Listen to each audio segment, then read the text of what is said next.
యవ్వన బిడ్డలకు చక్కగా చదువుకోవటానికి కావలసినటువంటి ఫీజులు కట్టుకోవటానికి కావలసిన సమృద్ధి ఉండాలి. చదివిన బిడ్డలకి జాబ్స్ రావాలి.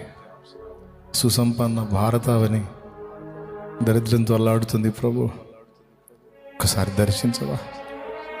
ఒకసారి దర్శించు తండ్రి. తండ్రి తండ్రి జోక్యం చేసుకో తండ్రి. రైతాంగాన్ని చూడు, వ్యవసాయ ఆధారిత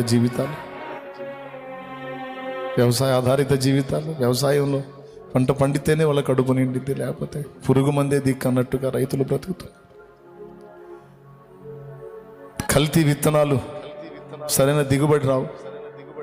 కల్తీ విత్తనాలతో మోసపోతున్నారు. లేదు పంట పండితే గిట్టుబాటు ధర లేక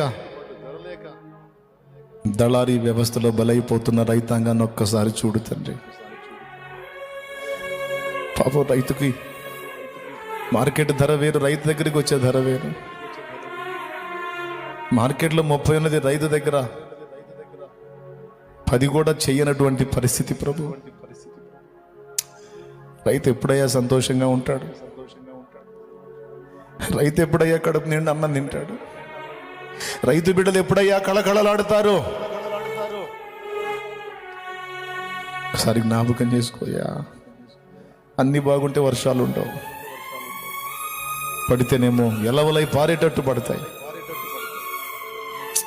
దేవా,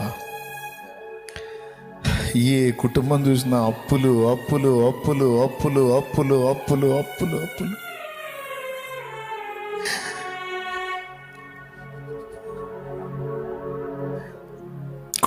కుటుంబాలు ఆత్మహత్యలు చేసుకుంటున్న కుటుంబాలు ఎన్నో.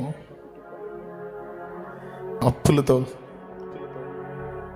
చస్తూ బ్రతుకుతున్న బిడ్డలు ఎందరో. వారికి ధైర్యాన్ని ప్రసాదించు, వారికి విడుదల మార్గాన్ని చూపించు.